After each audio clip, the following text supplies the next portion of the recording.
Jake Morrison stared at the alien structure through the thick glass of his helmet. The thing was huge, bigger than any building he had ever seen on Earth. It looked like a giant metal flower with thousands of sharp petals reaching toward the purple sky of this dead world. "Ben, are you getting readings on this thing?" Jake asked into his radio. Ben Rodriguez was kneeling next to a small device that beeped softly. "Yeah, boss. This structure is old, really old, maybe millions of years, but it still has power running through it." Jake looked around at his small team. Lisa Carter was taking pictures with her camera, while Amy Walsh checked her communication equipment. They had been on this mission for 18 months now, traveling from one dead planet to another. Their job was simple: look for signs of old alien life and report back to Earth. "Amy, can you reach the ship?" Jake asked. "Yes, sir. The Titan's Edge is still in orbit. Everything looks good up there." Jake nodded. They had found many dead worlds on this trip, but nothing like this structure. Most of the planets they visited had only ruins and dust. This place was different. The structure still worked. "Lisa, what do you think this thing was used for?" Lisa Carter lowered her camera and looked at the structure. She was the smartest person Jake knew when it came to alien technology. "Hard to say, Jake, but look at those panels on the sides. They look like they were made to send signals across long distances. Maybe it was some kind of communication device." Ben stood up and brushed dust off his suit. "Or maybe it was a weapon. Look at the way it points up at space." Jake felt a chill run down his back. A weapon that could still work after millions of years was not something he wanted to think about. But they were scientists, and their job was to learn about these things. "Ben, can you connect your equipment to it? Maybe we can learn what it does without turning it on." Ben picked up his device and walked toward the structure. "I can try. But Jake, if this thing is still powered, connecting to it might wake it up. Just be careful. If anything looks dangerous, we back away fast." Ben nodded and pulled out several cables from his device. He found what looked like connection points on the structure and carefully attached the cables. For a moment, nothing happened. Then his device started beeping very fast. "Jake, this thing is connected to other structures, lots of them, all across this part of the galaxy." "What do you mean connected?" "I mean they talk to each other, like a giant network." And Jake ... Ben's voice got quiet. "Something woke them up a few months ago. Something big." Before Jake could ask what Ben meant, the structure began to glow. The metal petals started to move, opening and closing like a real flower.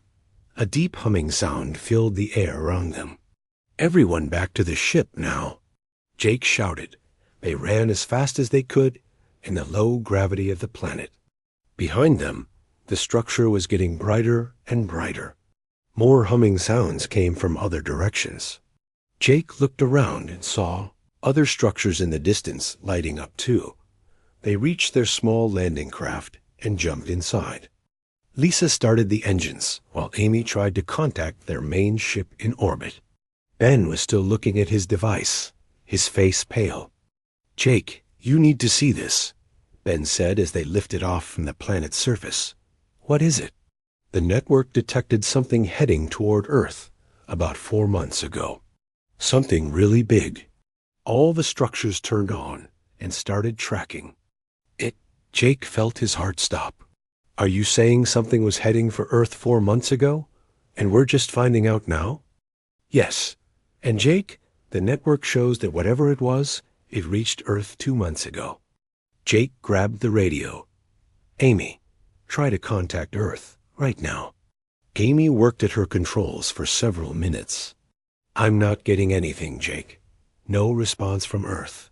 No response from the moon bases. No response from Mars. Try the outer colonies. Try Titan Station." Amy tried again. Nothing. Complete radio silence from the entire Sol system. Jake felt sick. He looked out the window at the alien structures still glowing on the planet below. Lisa, set course for Earth. Maximum speed. Jake, that will take us 3 months if we push the engines hard. And it might damage the ship. I don't care. We need to get home now. The next 3 months were the longest of Jake's life. They pushed their ship harder than it was meant to go. The engines made strange noises, and the hull shook constantly. But it held together. Amy tried to contact Earth every day. Every day, she got nothing but silence. Ben spent his time studying the data from the alien network. What he found made him more and more worried. The network had tracked something huge moving toward Earth, something bigger than any ship humans had ever built. Lisa kept the ship running and tried to keep everyone's spirits up. But Jake could see the fear in her eyes too. When they finally reached the edge of the Sol system, Jake knew something was terribly wrong. There were no ships, no radio signals, no signs of the busy space traffic that should have been around Earth. "Take us toward Earth," Jake said quietly as they got closer. Jake saw something that made him want to scream. Where Earth should have been, there was only a field of rocks and debris. The beautiful blue planet he had called home was gone. Completely gone. The moon was broken into large pieces floating in space. Mars looked burned and empty. The space stations that should have been around the planets were nowhere to be seen. "Oh my God," Amy whispered. "What happened here?" Jake couldn't speak. He just stared at the rocks that had once been his home. 7 billion people had lived on Earth. His parents, his friends, all gone. "Jake, I'm picking up a signal," Amy said. "It's very weak, but it's definitely human." "Where?" "It's coming from near where Earth used to be. It's an automated beacon." Jake found his voice. "Get us to that beacon." They found the beacon floating alone in the debris field. It was small and looked like it had been damaged. Ben carefully brought it aboard their ship. The beacon contained a message from Earth's government. A woman's voice spoke from the device. "If you are hearing this, then you know what has happened to Earth. We were attacked by something called the hegemony. They destroyed our world and everyone on it. But we were not completely unprepared. Hidden in this beacon are the locations of 17 secret colonies we built over the past 100 years. Find them, unite them, survive. Remember us? This is President Helen Cross, signing off." Jake sat in silence for a long time after the message ended. Earth was gone. Everyone he had ever known was dead. But somewhere out there, other humans were still alive. He looked at his small crew. Lisa, Ben, and Amy were all looking at him. Waiting for orders. "Amy, decode those colony locations. Lisa, plot courses to each one. Ben, see what else this beacon can tell us." "What are we going to do, Jake?" Lisa asked. Jake stared out at the debris that had been Earth. "We're going to find every human still alive. And then we're going to make someone pay for this." 6 months had passed since Jake Morrison found the ruins of Earth. His small ship had grown into a small fleet of 12 vessels. Each ship carried survivors who had escaped the destruction or had been living in the hidden colonies that President Cross had mentioned in her final message. Jake stood on the bridge of his new flagship, the Liberty. Through the large windows, he could see the planet New Geneva spinning slowly below them. This was the 4th colony world they had visited, and so far the largest. "Sir, Director Paul Chun is requesting permission to come aboard," Amy Walsh said. From her communication station. She had become Jake's chief communications officer for the growing fleet. "Let him come up." "And Amy, ask Ben and Lisa to join us in the meeting room." Jake walked to the meeting room and sat down at the metal table. He was tired. Finding and convincing the colony worlds to work together was harder than fighting aliens would be. Each colony had its own leaders, its own ideas about what humans should do next. Ben Rodriguez entered the room first, followed by Lisa Carter. Both of them looked as tired as Jake felt. Behind them came Director Paul Chun, a tall man with gray hair and serious eyes. "Director Chun, welcome aboard," Jake said, standing up to shake the man's hand. "Admiral Morrison," Chun replied. The colonies had started calling Jake an admiral, even though he had never asked for the title. "I've been thinking about your proposal to unite all the human colonies under one command." Jake sat back down. "And what do you think?" Chun sat across from him. "My people are scared, Admiral. They've been hiding on New Geneva for 30 years. They came here to live in peace, not to fight wars. Director, with respect, we don't have a choice. The hegemony destroyed Earth. They'll find the colonies eventually. We can either fight together or die separately." Chun nodded slowly. "I understand that. But my people have been working on something that might help. Dr. Susan Martinez, would you please join us?" A woman with dark hair and kind eyes entered the room. She carried a small device in her hands. "Admiral Morrison, I'm Dr. Martinez. I run the medical research division here on New Geneva." "Doctor, nice to meet you. What can you tell me?" Dr. Martinez placed the device on the table. "We've been working on human enhancement for 20 years. The colonists here can now survive in space for short periods without suits. We can handle radiation that would kill normal humans. We heal faster and are stronger than people from Earth were." Jake looked at the device. "How does it work?" "We use a combination of genetic therapy and nanotechnology. It takes about 6 months to complete the process, but the results are amazing. A person who goes through our treatment becomes much harder to kill." Ben leaned forward. "Are there any side effects?" "Some. The person needs more food. They have trouble sleeping sometimes. But overall, the benefits are much greater than the problems." Jake looked at Director Chun. "How many of your people have had this treatment?" "All of them. About 50,000 people." "Admiral, if you're serious about fighting the hegemony, you'll need soldiers who can survive things that would kill normal humans." Jake nodded. "This could be very useful." "Director, if New Geneva joins our alliance, will you share this technology with the other colonies?" "Yes, but I want something in return." "What?" "When this war is over, I want your promise that New Geneva will be left alone. My people just want to live in peace." Jake thought about this. "I can promise that. But Director, if we lose this war, there won't be any colonies left to worry about." Chun was quiet for a moment. Then he nodded. "You're right. New Geneva will join your alliance." Jake felt relieved. New Geneva was the largest colony so far, and their medical technology would help all humans survive the coming war. Over the next 2 weeks, Jake's fleet moved to Fortress Prime, a military colony built inside a large asteroid. Colonel Rick Taylor met them at the docking bay. He was a short, strong man with scars on his face and hands. "Admiral Morrison, welcome to Fortress Prime. I've been expecting you."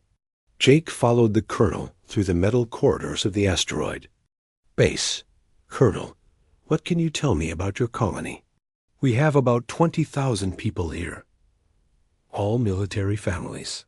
We've been preparing for war since we arrived here 15 years ago." They entered a large room filled with weapons and equipment. A woman with red hair was working on what looked like a new type of gun. "Admiral, this is Karen White, our chief weapons designer." Karen looked up from her work. "Admiral Morrison, I've heard a lot about you. Would you like to see what we've been working on?" She picked up the gun she had been working on. "This weapon learns from each shot. If it hits armor, it changes the next shot to go through that type of armor better. If it misses, it adjusts. Its aim system." Jake took the weapon and looked at it. It was lighter than he expected. How many of these do you have? We can make about 100 per week. But Admiral, weapons are not our only specialty. Karen led them to another room where several people were working on what looked like spaceship parts. We've been designing new types of ships, ships that can repair themselves, ships that can change their armor based on what's shooting at them, ships that can hide from almost any scanner. Jake was impressed. How long would it take to build these ships? Colonel Taylor answered, That depends on how many raw materials we can get. And how many workers? What do you need? Mining equipment. Lots of it. And people who know how to use it. Jake smiled. I think I know where we can get both. The next stop was Titan's Rest, a mining colony built around a dying star. Danny Lewis met Jake's shuttle as it landed on the main platform. He was a big man, with dirty clothes and a friendly smile. Admiral Morrison, heard you were coming. Welcome to the hardest working colony in human space. Jake looked around at the huge mining equipment and the thousands of workers moving materials. Mr. Lewis, this is incredible. Call me Danny, and you haven't seen anything yet. Danny led Jake to an observation deck that looked out over the mining operation. Huge machines were tearing apart asteroids and processing the materials into metal sheets and other construction materials. Danny, how much can you produce? Right now, we can build about 2 large spaceships per month. But if we had more workers and better equipment, we could probably build 10 ships per month. A woman with short black hair joined them on the observation deck. Admiral, I'm Lisa Stone, Safety Coordinator. Danny's being modest. With the right resources, we could build 20 ships per month. Jake was amazed. What would you need? Danny thought for a moment. More mining equipment, more transport ships to move materials, and more people. We have about 30,000 workers now, but we could use twice that many. If I can get you what you need, will Titan's Rest join our alliance? Danny and Lisa looked at each other. Then Danny nodded. Admiral, we've been waiting for someone like you. Someone with a plan to hit back at the aliens who destroyed Earth. Count us in. Jake felt hope growing in his chest. New Geneva could make super soldiers. Fortress Prime could make amazing weapons and ships. Titan's Rest could build them faster than anyone thought possible, but there were still 13 more colonies to visit. And Jake knew that not all of them would be eager to join a war against the most powerful force in the galaxy as his fleet. Left Titan's Rest, Jake stood on the bridge of the Liberty and looked at the stars. Somewhere out there, the hegemony was still destroying worlds and killing entire species. But now humans had something they didn't have before. They had hope, and they had a plan. Jake picked up the communication device. Amy, send a message to all colonies we haven't visited yet. Tell them Admiral Morrison is coming, and he has an offer they need to hear. 2 years had passed since Jake Morrison started gathering the human colonies. Now he stood in the command center of the massive space station Unity, watching hundreds of human ships move through space like a deadly swarm. The station floated in the middle of empty space, far from any star system where the hegemony might find them. Admiral, we have reports from all 17 colonies, Amy Walsh said from her communication station. The fleet now has over 3,000 ships. Jake nodded. 3,000 ships sounded like a lot, but he knew the hegemony controlled hundreds of star systems. They probably had 1 million ships or more. But human ships were different now. They were better. What's the status on the enhancement program? Jake asked. Dr. Susan Martinez looked up from her medical station. We now have over 200,000 ENHANCED humans across all colonies. The process is working better than we hoped. Our soldiers can survive in space, heal from terrible wounds, and fight for days without rest. Jake walked to the center of the command room where a large table showed a map of the galaxy. Red dots marked hegemony territory. Blue dots marked human colonies. The red dots covered most of the map. Ben, show me the new ship designs. Ben Rodriguez activated a hologram above the table. A sleek warship appeared, rotating slowly so everyone could see it. We call it the Revenge class, Ben said. It uses technology from all 17 colonies. The hull can repair itself using nanotechnology from New Geneva. The weapons adapt to enemy defenses using systems from Fortress Prime, and we can build them fast using methods from Titan's Rest. Jake studied the ship design. It looked deadly and beautiful at the same time. How many do we have? 500 completed, with more being built every day. But Admiral, we also have something else. Ben changed the hologram to show a different ship. This one was smaller, but covered in strange devices. This is a stealth scout ship. It can become invisible to almost any scanner. We've been using them to spy on hegemony forces. What have we learned? Commander Terry Scott stepped forward. He was Jake's new military advisor, a man who had spent years studying alien warfare tactics. Admiral, the hegemony follows the same pattern everywhere. They send scout ships first, then a small attack force, then a massive fleet to destroy everything. They're predictable. Jake looked at the map again. Where are they now? Terry pointed to several red dots near the edge of human space. They're moving toward the Meridian sector. Intelligence suggests they're planning to attack the Kepler system next week. How many ships? About 200. A medium-sized battle. Grouped by their standards. Jake felt his heart speed up. This was it. Their first real chance to hit back at the aliens who had destroyed Earth. Terry, what do you think? Can we take them? Terry was quiet for a moment. Yes, but we'll need to. Use every advantage we have. Our ships are better, our soldiers are enhanced, and we know they're coming. Jake looked around the command center at his team. Amy at communications, then at engineering, Dr. Martinez at medical, and Terry at military planning. These people had become his family over the past 2 years. All right, everyone. This is what we've been preparing for. Amy, send orders to all colonies. I want every available ship at the Meridian rendezvous point in 3 days. Over the next 3 days, Jake watched as the largest human fleet in history gathered in the Meridian Nebula. The nebula was a perfect place for an ambush. The gas clouds would hide their ships until the last moment. Karen White had come from Fortress, primed to personally oversee the weapon systems. She stood next to Jake on the bridge of his new flagship, the Earthborn. Admiral, all ships are reporting ready. The new adaptive weapons are working perfectly. Jake looked out at the nebula. Somewhere in those gas clouds, over 1,000 human ships were waiting. Enhanced human soldiers filled every ship, ready to fight with abilities that normal humans never had.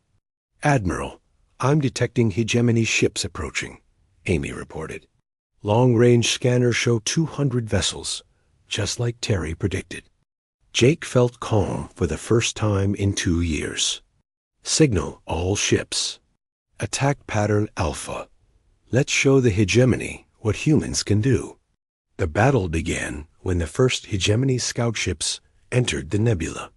Human stealth ships appeared out of nowhere and destroyed the scouts before they could send a warning. But the main hegemony fleet kept coming. When the alien battle group reached the center of the nebula, Jake gave the order. All ships attack now. 1,000 human ships burst out of the gas clouds at once. The hegemony fleet was completely surprised. They had never seen human ships before and didn't know what to expect. The alien ships were larger and more heavily armed than the human vessels. But the human ships were faster and smarter.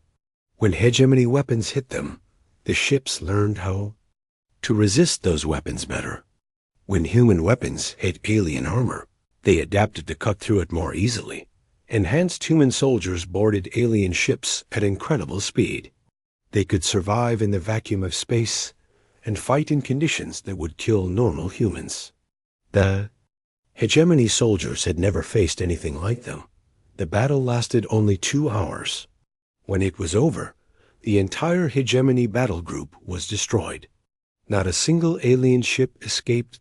Jake stood on the bridge of the Earthborn, looking at the wreckage floating in space. They had won their first major battle against the hegemony. But he knew this was just the beginning. Casualties? He asked. Surprisingly light, Dr. Martinez reported. 37 ships damaged, but the self-repair systems are already fixing them. Only 200 casualties, and most of those will heal completely thanks to the enhancements. Jake nodded.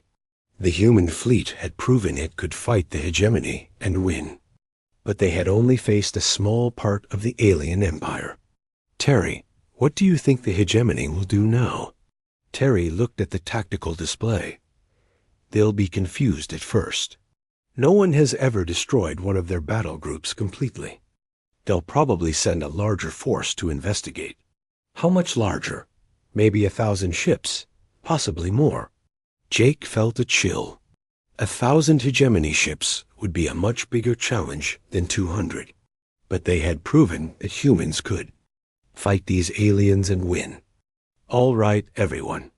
We've won our first battle, but the war is just beginning. The hegemony knows about us now. They'll come looking for us with everything they have. Jake looked around at his team.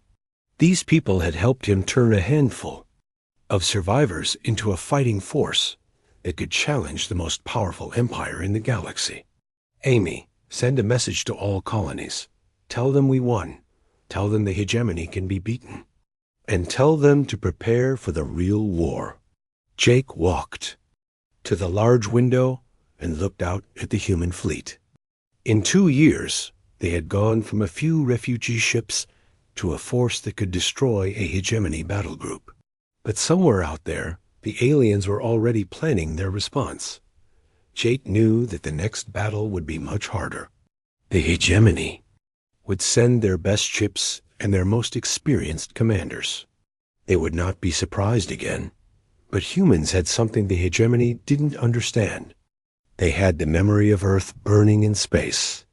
They had the faces of 7 billion dead people driving them forward.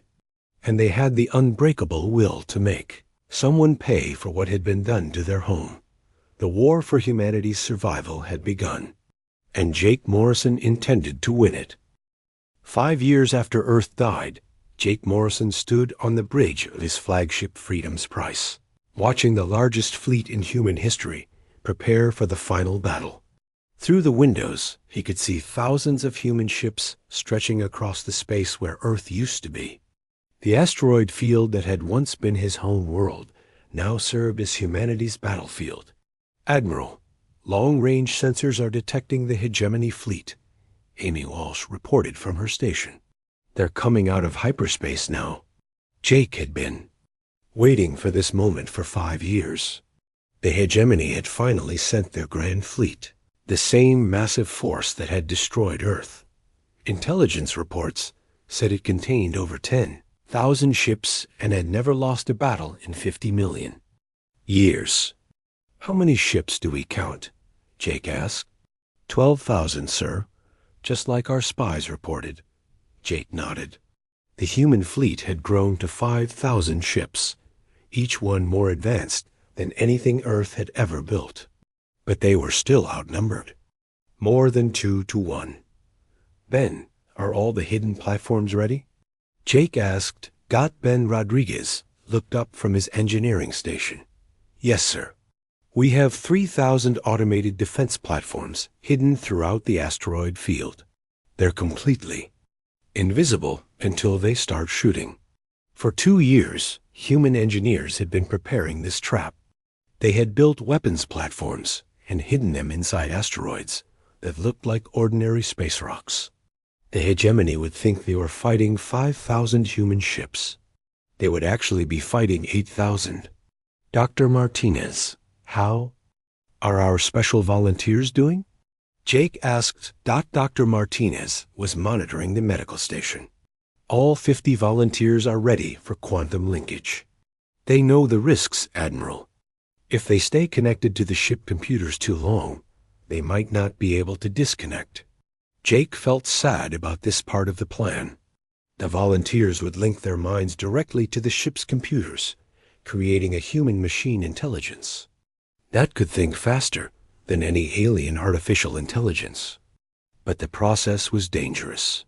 Some of the volunteers might die. And Karen's new weapons?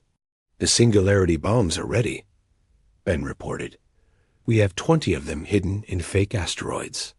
They can collapse a star system if we need them to. Jake hoped they wouldn't need to use those weapons. Singularity bombs could destroy everything in a star system, including human ships. But if the hegemony looked like they might escape to attack human colonies, Jake was prepared to destroy the entire Sol system to stop them. Admiral, the hegemony fleet is entering the system, Amy reported. They're broadcasting a message. Let's hear it. A deep alien voice filled the bridge. The words were translated by the ship's computer. Humans of the scattered colonies, you have become a pest that requires elimination. We are the Dominion, rulers of the hegemony. We destroyed your birth world, and we will destroy you. Surrender now, and we will kill you quickly. Jake picked up the communication device. This is Admiral Jake Morrison of the Human Defense Fleet. We don't surrender. We don't run. And we don't forget. You destroyed our home and killed our people. Today, you pay for that. The alien voice responded. Admiral Morrison, we have heard of you. You are the one who destroyed our battle groups. You have been lucky. But luck ends today. We have more ships than you can count. Maybe, but we have something you don't understand. We have something to fight for. Jake cut the communication and turned to his crew. All right, everyone. This is it. Amy, signal all ships. Tell them to remember Earth. Tell them to remember the 7 billion people who died here. Tell them to make the hegemony pay. The battle began when the first hegemony ships entered the asteroid field. Jake had positioned his fleet to look smaller than it really was. The aliens thought they were facing a desperate last stand by a few thousand human ships. All ships, execute battle plan Omega, Jake ordered. The human fleet scattered in all directions, making it look like they were running away in panic. The hegemony ships followed, spreading out to chase them. This was exactly what Jake wanted. When the alien ships were spread throughout the asteroid field, Jake gave the second order. Activate all hidden platforms. Begin quantum linkage procedures. 3,000 weapon platforms suddenly appeared from inside fake asteroids. They began firing at the surprised hegemony ships from point-blank range. At the same time, 50 human volunteers linked their minds to their ship's computers, creating hybrid intelligences that could think and react faster than any alien commander. The battle became chaos. Hegemony ships found themselves surrounded by enemies they couldn't see coming. Human ships moved with impossible precision, their quantum-linked pilots dodging weapons that should have been impossible to avoid. Enhanced human soldiers boarded alien vessels throughout the fleet. They could survive in hard vacuum and fight in conditions that would kill normal humans. The hegemony had never faced soldiers like these, but the aliens were not helpless. Their ships were larger and more heavily armed than human vessels. They began to adapt to human tactics, and the battle became more even. Admiral, we're losing ships, Amy reported. The hegemony is starting to organize their counterattack. Jake watched the tactical display. The human fleet was taking heavy losses. They were fighting bravely, but the aliens had more ships and more experience. Time to end this, Jake said. Amy, give me fleet-wide communication. You're on, sir. Jake spoke to every human ship in the fleet. All ships, this is Admiral Morrison. We've hurt them badly, but they're still fighting. It's time to show them what happens when you mess with humanity. All ships with quantum-linked pilots, follow me. We're going straight for their command ship. Jake's ship, the Freedom's Price, led a charge of 200 human vessels directly toward the center of the hegemony fleet. The quantum-linked pilots guided their ships through the alien formation at incredible speed, dodging weapons fire that should have destroyed them. The hegemony command ship was a massive vessel, 10 times larger than Jake's flagship. But size didn't matter when you had weapons that could adapt to any defense. Take us right to their command deck, Jake ordered. Ben, prepare the boarding pods. Sir, that's suicide. Their command ship has thousands of soldiers. Maybe, but we have something they don't. We have enhanced soldiers who can't be killed easily, and we have a reason to fight. Jake led the boarding party himself. 20 enhanced human soldiers followed him as they cut through the alien ship's hull and fought their way to the control center. The hegemony soldiers were tough, but they had never faced humans who could heal from terrible wounds and keep fighting. Jake found the Dominion commander on the bridge of his ship. The alien was huge, with 4 arms and skin like metal. He was stronger than any human, but Jake had been enhanced too. They fought hand to hand in the middle of the alien bridge, while the Alien battle raged around them. The Dominion commander was skilled and powerful, but Jake fought with the fury of a man who had lost everything. When Jake finally defeated the alien commander, he spoke into his radio. All human ships, this is Admiral Morrison. The Dominion commander is dead. Demand their surrender now. The hegemony fleet stopped fighting. Without their commander, they didn't know what to do. They had never lost a battle before. Admiral, they're requesting terms of surrender, Amy reported. Jake looked around at the wreckage of the battle. Hundreds of human ships had been destroyed, but they had won. The hegemony Grand Fleet was defeated. Tell them the terms are simple. They leave human space forever. They never attack another human colony. And they tell every species in the galaxy that humanity is not to be messed with. Jake walked to the window of the alien command ship and looked out at the ruins of the Sol system. Earth was gone forever. 7 billion people were still dead. But humanity had survived, and they had made the hegemony pay. Amy, send a message to all human colonies. Tell them we won. Tell them Earth has been avenged. And tell them that humanity's future among the stars begins now. Jake thought about President Cross's final message. She had asked the survivors to remember Earth. They had done more than that. They had made sure that no one would ever forget what happened when you tried to destroy humanity. Earth was gone, but humanity had come back for revenge, and they had won.